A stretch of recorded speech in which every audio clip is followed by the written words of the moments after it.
Geodeziya va kartografiya kurslarimizda davom etamiz. Avvalgi darsimizda biz kavlanma va ko'milma hududlarning tuproqlar hajmini hisoblab chiqqan edik va ularning orasidagi nisbat birni tashkil etgan edi. Ya'ni kavlanadigan hudud va ko'miladigan hududning umumiy tuproq hajmi teng ekanligini aniqlagan edik.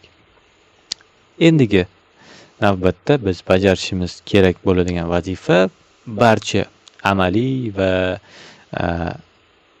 statistik tahlil natijalarini muhandislarga, ya'ni mutaxassislarga, shu ishni bajarish kerak bo'lgan mutaxassislarga xarita sifatida taqdim etishdan iborat. Bu qanday amalga oshiriladi? Biz nuqtali qatlamning funksional vazifalarini to'liq ishlatib bo'ldik. Shuning uchun nuqtali qatlamdan ko'rinishidan uzoqlashamiz. Bizning xaritamiz ham o'z vazifalarini bajarib bo'ldi. Mana xaritani o'chirdik.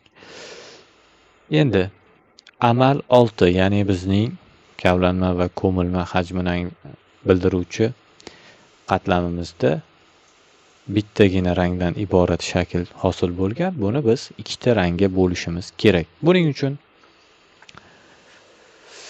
amal 6 qatlami, ya'ni table of contentsdagi qatlamning ustiga 2 marta bosamiz va bu yerdan agar shu holatda bo'lsa symbology, rus tilida simvologiya deb nomlanuvchi bandga o'tamiz hamda bu yerdan future single symbol turibdi, ya'ni bitta turdagi belgini bildiradi. Kategoriyalarga bo'lishimiz lozim. Shuning uchun kategoriyani tanlaymiz hamda value field qismida biz grid kodni tanlaymiz. Ekranning pastki qismida add values nomli tugmalar bor. Add all values birdan hamma qiymatni qo'shadi va add values biz tanlab qo'shishimiz mumkin bo'lgan qiymat. Tanlaymiz. Okay.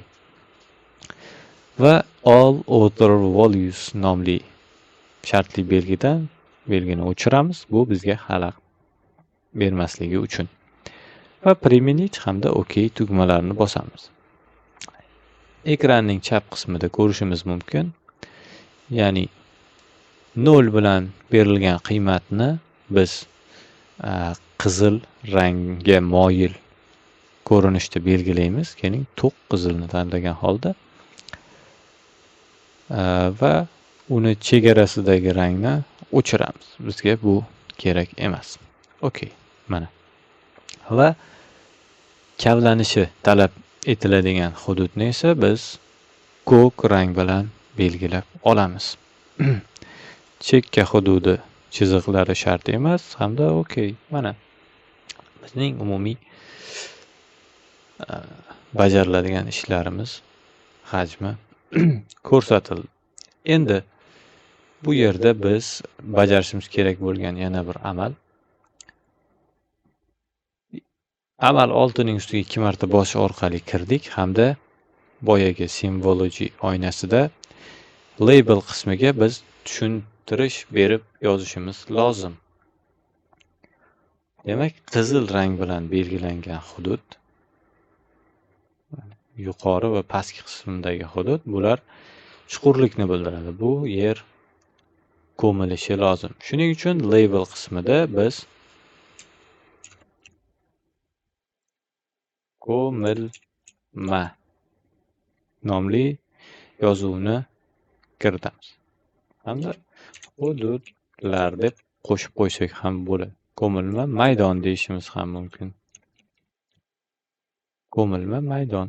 Hamda ko'k rang bilan belgilanganimiz bu kavlanma maydonni bildiradi.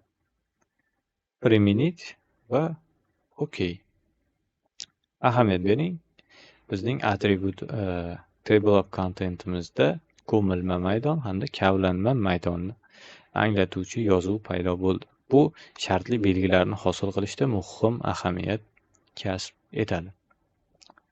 Amal 1 bizda kriging natijalari edi. Avvalgi darsda hosil qilgan edik. Bu xaritani tashqi qismiga chiqqani uchun buni belgisini olib qo'yamiz.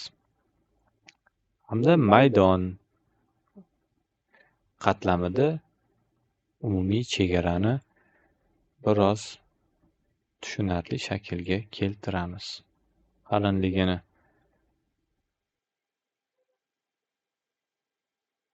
ko'rsatdik.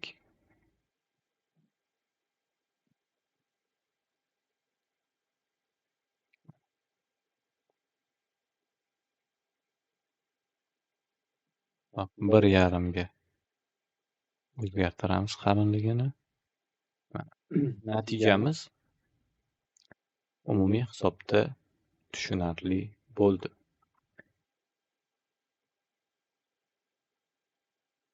Keyingi vazifamiz bizda komponovka deb nomlanadi. Ya'ni bu xaritaga shartli belgi, shimol belgisi hamda qo'shimcha ma'lumotlarni kiritib o'tishimiz kerak. Buning uchun ekranning past chap qismida mana layout view deb nomlanuvchi oynaga o'tamiz va ko'rishingiz mumkin, bu sahifaning qanday bo'lagida obyekt joylashganini ko'rsatib turibdi. Buni to'g'irlash uchun faylga o'tamiz. Page and Print Setup oynasiga bosamiz va bu yerdan hozir turgan o'lcham bu oddiy standart A4 oq qog'ozni bildirar ekan. Buni katta yoki kichiklashtirishimiz, albom yoki kitob formatiga o'zgartirishimiz ham mumkin. Hozir A3 formatiga moslashtiramiz. Kitob formatida qolishi mumkin yoki biz A3 ham emas, kvadrat yoki boshqa umuman nostandart shakllarda o'zgartirishimiz ham mumkin. Demak, mana kursor bilan obyektni tanladik va shaklini ko'rsatamiz. Shaklni ko'rsatdik. Masshtab qismi yuqorida ko'rsatilgan. Tekshirib ko'ramiz. 10,000 balki 8,000, 7,000 qiymatlarini ham ko'rishimiz mumkin. Mana 7,000 qilsak, demak qiymat sahifani qoplar ekan. Va biroq bizda bu yerda obyektimiz sahifaning chap tomoniga surilib ketgan. Buni to'g'irlash uchun mana bunday qo'l belgisi mavjud. Pen deb nomlanadi. Tanlaymiz va kartani sursak, sahifa o'z joyida qoladi va kartaning o'zi sahifaga moslashib suriladi. Buni teparoq, pastroq ham qilishimiz mumkin.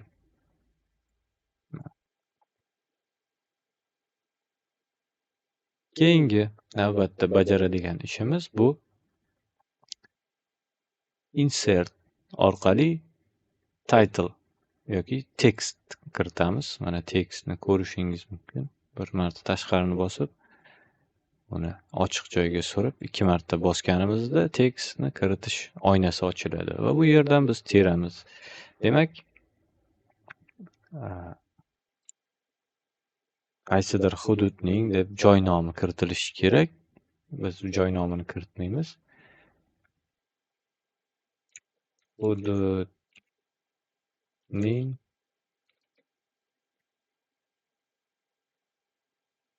ish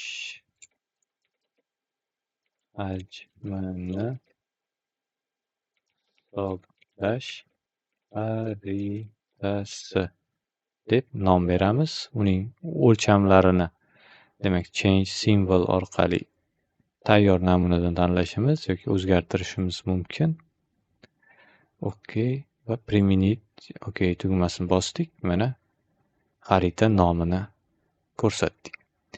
Demak, bu komponovka jarayonini keyingi darsimizda to'liq yakunlash masalasini ko'rib chiqamiz. Salomat bo'ling.